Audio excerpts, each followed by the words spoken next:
আজকে মিশরের পিরামিড নিয়ে তোমাদের সত্যি কাহিনী বলবো। নীল নদের উপত্যকা ছিল পৃথিবীর প্রাচীনতম সভ্যতাগুলির একটি কেন্দ্র। সেইখানে গড়ে উঠেছিল মিশরীয় সভ্যতা, যার এক চূড়ান্ত নিদর্শন পিরামিড। বিশ্ববাসী একে প্রাচীন বিশ্বের সপ্তম আশ্চর্য হিসেবে জানে। তবে এটি শুধু বিস্ময়ের নয়, নির্মাণ প্রযুক্তির এক প্রাচীন কীর্তি। খ্রিস্টপূর্ব 2600 সালে চতুর্থ রাজবংশের ফারাও খুফু রাজত্ব শুরু করেন। তিনি ছিলেন এক উচ্চাকাঙ্ক্ষী শাসক, যিনি চেয়েছিলেন অমরতা।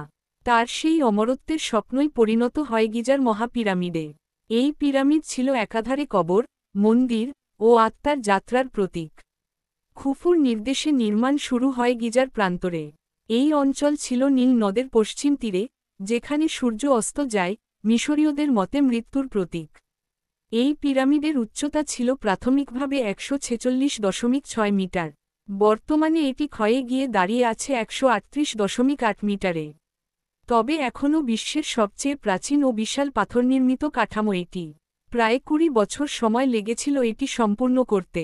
নির্মাণে ব্যবহৃত হয়েছিল আনুমানিক 23 লক্ষ পাথরখণ্ড। প্রতিটি পাথরের গড় ওজন ছিল 2.5 টন, কিছু 15 টন পর্যন্ত ভারী। এই বিশাল পাথরগুলো কাটা, আনা ও বসানো হয়েছিল কিভাবে, সেই প্রশ্ন আজও অনেকে করে। প্রথমেই প্রয়োজন ছিল একদম সমান জমি।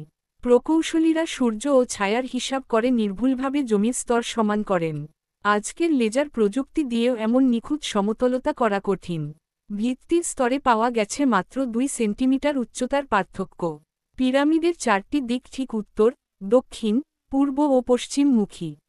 এটি কোনো কল্পকাহিনী নয়, নাসা এবং বহু গবেষণা প্রতিষ্ঠান এই তথ্য নিশ্চিত করেছে।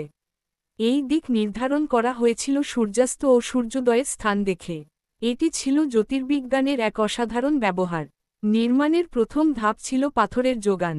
মূলত ব্যবহার করা হয়েছিল তোরা পাহাড়ের চুনাপাথর ও আসওয়ান অঞ্চলের গ্রানাইট। তোরা পাহাড় ছিল গিজা থেকে প্রায় 13 কিলোমিটার দক্ষিণে। পাথরগুলো নদীপথে বিশেষ কাঠের নৌকায় করে আনা হতো গিজায়। নৌকা দিয়ে নদীতে আনার পর তা কাদা ও রোলার দিয়ে টেনে উপরে তোলা হতো। এই টানা কাজের জন্য দরকার ছিল হাজার হাজার শ্রমিক। প্রচলিত কাহিনীতে বলা হয় এরা ছিল দাস। কিন্তু আধুনিক প্রত্নতাত্ত্বিক প্রমাণ বলে, তারা ছিল মজুর, বেতনভুক্ত শ্রমিক। কায়রো বিশ্ববিদ্যালয় ও মার্কিন গবেষকদের অনুসন্ধানে মেলে শ্রমিকদের বসতি। এতে পাওয়া যায় রান্নাঘর, রুটি তৈরির চুলা, গবাদি পশুর কঙ্কাল ও চিকিৎসার সরঞ্জাম। প্রতিদিন প্রায় 20,000 থেকে 30,000 শ্রমিক কাজ করতেন। তারা 3 মাস করে পালাক্রমে আসতেন, কারণ তখন নীল নদের বন্যা চলত এবং কৃষিকাজ সম্ভব হতো না। মিশরীয় সরকার তাদের জন্য খাবার, পোশাক, বাসস্থান দিত। তারা কাজ করত পবিত্র দায়িত্ব মনে করে, যেন তারা দেবতাদের ইচ্ছা পূরণ করছে। একাধিক নির্মাণ পদ্ধতি ব্যবহৃত হয়েছিল। প্রথমে একসারি র্যাম্প তৈরি করা হয় মাটির ও ইটের দ্বারা, যেটি হেলানো পথ তৈরি করে। এই র্যাম্প দিয়েই পাথর ঠেলে বাটেনে ওপরে তোলা হতো। ধারণা করা হয়, খাড়া ও সর্পিল র্যাম্প মিলিয়ে পদ্ধতি বদলানো হয়েছে উচ্চতা অনুযায়ী। রয়েছে ছবি ও খোদাই, যেখানে শতাধিক শ্রমিক একসাথে দড়ি টেনে পাথর সরাচ্ছে। এক পাথর টানতে প্রয়োজন হতো 20-50 জন শ্রমিক। রোলার হিসেবে ব্যবহার হতো খেজুর গাছের কাণ্ড। জমি পিচ্ছিল করতে ব্যবহার হতো জল ও কাদা। এভাবেই ঘণ্টায় 5-6 পাথর বসানো যেত। পিরামিডের ভিতরে তৈরি করা হতো চেম্বার বা কক্ষ। সবচেয়ে বিখ্যাত কিং শ চেম্বার, যেখানে রাজাকে সমাহিত করা হতো। এটিতে রয়েছে এক বিশাল গ্রানাইটের সর্ফোক্যাগাস, যেটি পাথরের মধ্যে বসানো। এর আশেপাশে রয়েছে স্টার শ্যাফট, পাতলা গলিপথ, যা নির্দিষ্ট নক্ষত্রের দিকে মুখ করে। মিশরীয় ধর্মমতে আত্মা ওই পথে উঠে যেত নক্ষত্ররাজিতে। পিরামিডে বিদ্যুৎ বা লুকানো প্রযুক্তির কোনো প্রমাণ পাওয়া যায়নি। কোনো রেডিও অ্যাক্টিভ পদার্থ, ধাতব তার বা জেনারেটরের চিহ্ন নেই। যা আছে তা হল অসম্ভব নিখুঁত স্থাপত্য পরিকল্পনা ও মানব শ্রমের নিদর্শন। আধুনিক গবেষণা বলে, এটি মানুষই নির্মাণ করেছে, বিজ্ঞান দিয়েই। চমৎকার! প্রতিটি স্তরের পাথর বসানোর আগে পরিমাপ করতেন বিশেষজ্ঞ ইঞ্জিনিয়ারেরা। তাদের কাজ ছিল পাথরের অবস্থান চিহ্নিত করা ও ত্রুটিমুক্ত স্থাপন নিশ্চিত করা। তারা ছিল মিরকাট, এক প্রাচীন পেশা, যারা ছায়া ও দিক নির্ণয় পারদর্শী। তাদের সাহায্যে পুরো পিরামিডের বিন্যাস ছিল জ্যামিতিক দিক থেকে নিখুঁত। পাথর বসানোর কাজ ছিল ধৈর্যের পরীক্ষা। এক একটি ব্লক বসানো হতো একে অপরের গায়ে এমনভাবে যাতে ফাঁক না থাকে। কোনো ধরনের সিমেন্ট ব্যবহার করা হতো না, শুধু মাধ্যাকর্ষণ ও ভারসাম্য। এটি আজও বিস্ময়ের বিষয়, এই খাঁটি পাথরের বাধাই এমন নিখুঁতভাবে করা হয়েছিল। নির্মাণ চলাকালীন সময়কালেই প্রতিটি স্তরে পাথরের উপর লিখে রাখা হতো কারা বসিয়েছে। অনেক পাথরে পাওয়া গেছে খুফুর বন্ধুরা, আতঙ্কহীন গোষ্ঠী নামের দাগ। এগুলি ছিল শ্রমিকদলের নিজস্ব নাম, গর্ব ও মর্যাদার প্রতীক। এমনকি রাজা খুফুর নামও লেখা ছিল অভ্যন্তরে, যা জান্নির পিরামিডে ধরা পড়ে 1837 সালে। গিজার পিরামিডে কয়েকটি গোপন কক্ষের অস্তিত্ব দীর্ঘদিন ধোঁয়াশায় ছিল। 2017 সালে বিজ্ঞানীরা মিউঅন স্ক্যানার ব্যবহার করে একটি বিগ ভয়েড বা বিশাল ফাঁকা কক্ষ আবিষ্কার করেন। এটি কিং শ চেম্বারের ওপরে, প্রায় 30 মিটার লম্বা। এর কাজ কি ছিল, কেন বানানো হয়েছিল, এখনও নিশ্চিতভাবে জানা যায়নি। পিরামিড শুধু একটি কবরস্থান ছিল না, এটি ছিল এক আত্মার লঞ্চিং প্যাড, যেখান থেকে আত্মা দেবলোকে যেত। প্রতিটি দিক, চেম্বার, পথ, সব ছিল ধর্মীয় দর্শনের অংশ। মিশরীয়রা বিশ্বাস করত, মৃত্যুর পর আত্মা ওরিয়ন বেল্ট নক্ষত্রপুঞ্জে যাত্রা করবে। পিরামিড সেই পথের মানচিত্র। পিরামিডের গঠনকে অনেকেই সৌরজগতের সঙ্গে তুলনা করেন। তিনটি প্রধান পিরামিড, খুফু, খাফরে ও মেনকৌরে, গঠন করে ওরিয়নের নক্ষত্রের মতো বিন্যাস। এটি ইচ্ছাকৃত কিনা তা বিতর্কিত, কিন্তু অনেক গবেষণা এটিকে সমর্থন করে। এই নক্ষত্রসংলগ্ন পরিকল্পনা দেখা যায় মিশরের বহু মন্দির ও স্থাপত্যেও। পিরামিড নির্মাণে ধর্ম, বিজ্ঞান ও রাজনীতি ছিল একত্র। ফারাও ছিলেন ঈশ্বরের প্রতিনিধি, তাই তার কবরও ছিল পবিত্র মন্দিরের মতো। নির্মাণে যুক্ত শ্রমিকেরা বিশ্বাস করতেন, এই কাজ তাদের আত্মাকে পবিত্র করবে। এই বিশ্বাসই ছিল তাদের পরিশ্রমের শক্তি। নির্মাণ শেষে পিরামিড ঢেকে দেওয়া হয়েছিল চকচকে সাদা পাথরের আবরণ দিয়ে। এই পাথরগুলো ছিল পলিশ করা চুনাপাথর, যা সূর্যের আলোয় ঝকঝক করত। দূর থেকে এটি একটি দীপ্তিমান পাহাড়ের মতো দেখা যেত, যেন ঈশ্বরের সোপান। এই বাইরের আবরণ আজ আর নেই, কারণ ভূমিকম্প ও লুটপাটে তা খুলে নেওয়া হয়। আধুনিক কায়রো শহরের বহু মসজিদ ও ভবনে এই পাথর পুনরায় ব্যবহার করা হয়েছে। তবুও মূল কাঠামোটি আজও টিকে আছে, যা মানব ইতিহাসের এক বিস্ময়। 1954 সালে পিরামিডের পাদদেশে খুঁজে পাওয়া যায় একটি প্রাচীন সূর্য নৌকা। এই খুফু সোলার বোট আজও প্রত্নতত্ত্ব জগতের বিস্ময়। এটি বানানো হয়েছিল 1200 খণ্ড কাঠ দিয়ে, ধাতব পেরেক ছাড়াই। এই নৌকা ছিল আত্মার ভ্রমণের প্রতীক, সূর্যের দেবতারা রসঙ্গী হয়ে আত্মা যাত্রা করত। খুফুর পিরামিডে পাওয়া সূর্য নৌকাটি বর্তমানে জাদুঘরে সংরক্ষিত। এর দৈর্ঘ্য প্রায় 44 মিটার, এত প্রাচীন অথচ এত অক্ষত কাঠের কাজ আর কোথাও নেই। এই আবিষ্কার আরও একবার প্রমাণ করে, পিরামিড ছিল প্রযুক্তি, ধর্ম ও শিল্পের মিলন। শ্রমিকদের জীবনও আজ গবেষণার কেন্দ্র। তাদের বসতিগুলি খনন করে পাওয়া গেছে রুটি তৈরির চুলা, দুধের হাঁড়ি, মাছের কাটা। এগুলো প্রমাণ করে, তারা দাস ছিল না, বরং সম্মানিত শ্রমিক। তাদের দেহাবশেষ বিশ্লেষণ করে দেখা গেছে, তারা প্রচুর পরিশ্রম করলেও নিয়মিত খাবার পেতেন। তাদের হাড়ে অস্ত্রোপচারের চিহ্নও পাওয়া গেছে, যা বলে তারা চিকিৎসাও পেতেন। এই সব তথ্য পেয়েছেন মার্ক লেহনার ও তার দল।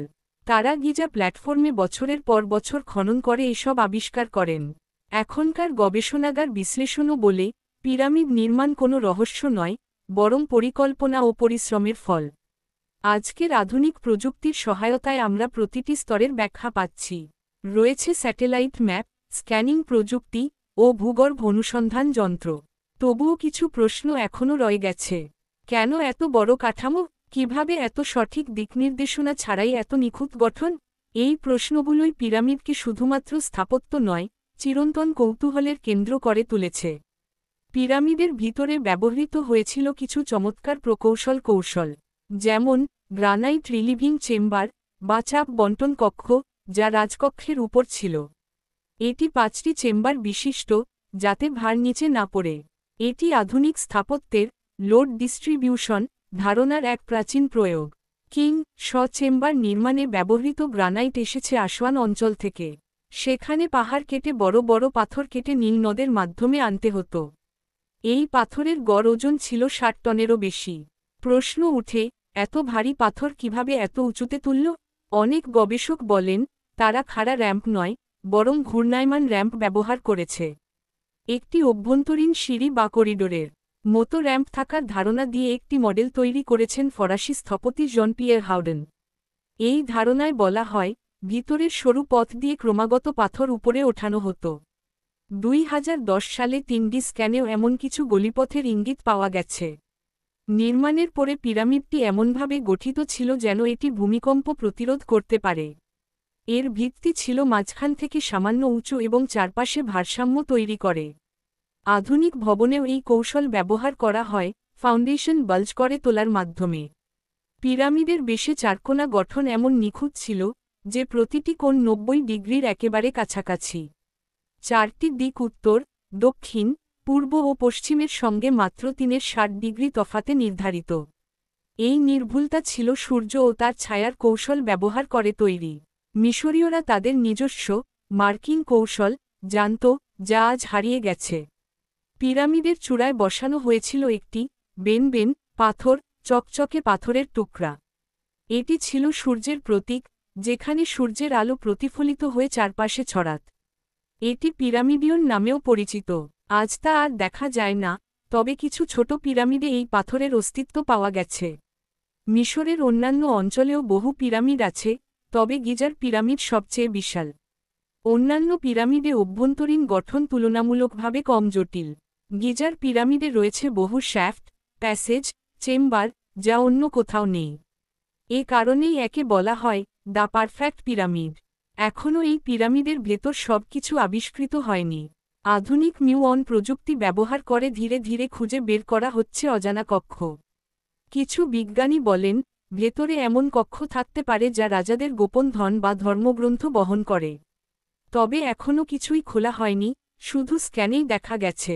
বিশ্বজুড়ে বহু মানুষ পিরামিড নিয়ে নানা রহস্যের গল্প ছড়ায়। কেউ বলে, এটি ভিনগ্রহের প্রাণীর তৈরি। কেউ বলে, পিরামিডে বিদ্যুৎ বা শক্তিকেন্দ্র ছিল। কিন্তু বিজ্ঞান বলে, এসব গুজব, কারণ কোনো বৈদ্যুতিক যন্ত্রাংশ বা অদ্ভুত ধাতু মেলেনি। যা আছে, তা মানুষের তৈরি অসাধারণ পরিকল্পনা ও বাস্তবায়নের ফল। মিশরের প্রত্নতত্ত্ব পরিষদ বহু গবেষণা পরিচালনা করেছে। ডক্টর জাহি হাওয়াস, একজন বিখ্যাত প্রত্নতত্ত্ববিদ, বারবার প্রমাণ দিয়েছেন, সব নির্মাণই মানুষ করেছে। তিনি শ্রমিকদের কবরস্থান, সরঞ্জাম, দৈনন্দিন জীবন ঘটনার প্রমাণ পেশ করেছেন। তার মতে, পিরামিড ছিল মানব ইতিহাসের প্রথম বড় স্কেল রাষ্ট্রীয় প্রকল্প। এই প্রকল্পের মাধ্যমে মিশরীয় সভ্যতা তৈরি করে এক ঐতিহাসিক ঐতিহ্য। তারা দেখিয়ে দেয়, মানুষ ঐক্যবদ্ধ হয়ে কি অসম্ভবকে সম্ভব করতে পারে। এই কারণেই পিরামিড আজও বিশ্বের বিস্ময়ের কেন্দ্র। পিরামিডের নির্মাণ শুধুই রাজাকে ঘিরে ছিল না, এটি ছিল একটি সামাজিক ও ধর্মীয় চেতনার বহিঃপ্রকাশ। জনগণের মধ্যে বিশ্বাস ছিল, রাজা মৃত্যুর পরও তাদের রক্ষা করবেন। তাদের আত্মা রাজার সঙ্গী হয়ে চিরস্থায়ী জীবনে প্রবেশ করবে। শ্রমিকদের জীবন ছিল কঠিন, কিন্তু তারা গর্বিত ছিলেন। তাদের কাজের ফল আজও দাঁড়িয়ে আছে পৃথিবীর বুকে। অনেকে পিরামিডকে শুধু ঐশ্বরিক কবর ভাবেন, কিন্তু তা ছিল এক জাতীয় ঐক্যের প্রতীক। প্রতিটি পাথরের নিচে ছিল হাজারো মানুষের ঘাম, শ্রম ও স্বপ্ন। মিশরীয়রা প্রতিটি কাঠামো নির্মাণে জ্যামিতি ও জ্যোতির্বিজ্ঞানের নিখুঁত ব্যবহার জানত। তারা জানত, নক্ষত্রের অবস্থান, সূর্যোদয় সূর্যাস্তের রেখা ও সময় গণনার পদ্ধতি। তারা সময় ভাগ করত ১২ ঘণ্টায় দিন ও ১২ ঘণ্টায় রাত। তাদের জলঘড়ি ও সূর্যঘড়ি ছিল বিশুদ্ধ গণনার প্রমাণ। আজও বিজ্ঞানীরা অবাক হন, এই জ্ঞান তারা কোথা থেকে পেল? কেউ বলেন, হাজার বছরের পর্যবেক্ষণ ও পারিবারিক শিক্ষার মাধ্যমে। কেউ বলেন, পুরানো সভ্যতা বা হারানো কালের কোনো জ্ঞানের উত্তরাধিকার। তবে এই কথা নিশ্চিত, তাদের চিন্তা ক্ষমতা ছিল অভূতপূর্ব। গিজার পিরামিডের উচ্চতা একসময় ছিল প্রায় ১৪৬.৬ মিটার। আজ কিছু অংশ ক্ষয় হয়ে গিয়ে তা দাঁড়িয়েছে ১৩৮.৮ মিটারে। তবু এটি একসময় ছিল বিশ্বের সবচেয়ে উঁচু মানুষ নির্মিত কাঠামো। ৮৭১ বছর ধরে, খ্রিস্টীয় ১৩১১ সাল পর্যন্ত কোনো ভবন তাকে ছাড়িয়ে যেতে পারেনি। পিরামিডে কোনো নকশা সংরক্ষণ করা হয়নি, সব ছিল কণ্ঠস্থ ও অভ্যন্তরীণ শিক্ষায় শেখানো। প্রতিটি পাথর কোথায় যাবে, কতটা ভার বহন করবে, সব জানা ছিল প্রধান কারিগরদের। এই জ্ঞানের বাহকরা নিজেদের মধ্যেই তা রক্ষা করত, লিখে নয়। অবশেষে নির্মাণ শেষ হলে এক মহাধুমধামের আয়োজন হতো। পিরামিডের দ্বারে বসানো হতো পাথরের সিংহ, প্রতীকী মূর্তি। পিরামিডের সামনে তৈরি করা হতো প্রার্থনার মন্দির। এখানে রাজাকে দেবতা হিসেবে পূজা করা হতো। যতদিন ফারাওয়ের নাম স্মরণে থাকত, ততদিন তার আত্মা ছিল চিরজীবী। এ কারণে তার নাম বারবার লেখা হতো বিভিন্ন স্থানে। এখনও অনেক পাথরে দেখা যায় খুফুর সন্তান, খুফুর বন্ধু, খুফুর গৌরব। এসব শুধু নাম নয়, একটা সময়ের কথা বলে। আধুনিক সময়ে পিরামিড পর্যটনের এক মহাকেন্দ্র। প্রতিদিন হাজার হাজার মানুষ যায় গিজা এই বিস্ময় দেখতে। কিন্তু পর্যটনের চাপ ও পরিবেশ দূষণে কাঠামোর ক্ষয় হচ্ছে দ্রুত। তাই প্রত্নতাত্ত্বিকরা আজ চায় নিয়ন্ত্রিত পর্যটন ও সংরক্ষণের আধুনিক পদ্ধতি। তবে পিরামিড কেবল এক স্থাপনা নয়, এটি এক সভ্যতার আত্মা। যে সভ্যতা মৃতদের ভয় নয়, বরং জীবনের মহানতা উপলব্ধি করে এমন কাঠামো গড়েছে, যেখানে প্রকৃতি, ধর্ম, গণনা ও মানুষের শক্তি একসূত্রে বেঁধে ইতিহাস রচনা করেছে। এই ইতিহাস শুধু মিশরের নয়, এটি মানবতার ঐতিহ্য। পিরামিড আজও আমাদের শিক্ষা দেয় পরিকল্পনা, ঐক্য ও শ্রম কিভাবে বিস্ময় সৃষ্টি করতে পারে। যতই যুগ পাল্টায়, পিরামিড থেকে আমরা শিখতে পারি নির্মাণের চেয়ে বড় মানুষের ইচ্ছাশক্তি। খুফু হয়তো আজ নেই, তার নাম ইতিহাসের পাতায়। তবে তার কীর্তি অমর, প্রতিটি প্রভাতে সূর্যের আলোয় ঝলমল করে উঠে গিজার বালুর মাঝে। এই নির্মাণের রহস্য আর কোনো অজানা মহাজাগতিক শক্তির নয়, বরং মানুষের যুক্তি, বুদ্ধি, অধ্যবসায় ও বিশ্বাসের জয়গাথা। পিরামিড আমাদের জানায়, যদি মানুষ চায়, তবে সে চিরন্তন কিছু সৃষ্টি করতেই পারে। এটি কেবল প্রাচীন মিশরের নয়, বরং আগামী ভবিষ্যতের জন্যও এক আলোকস্তম্ভ।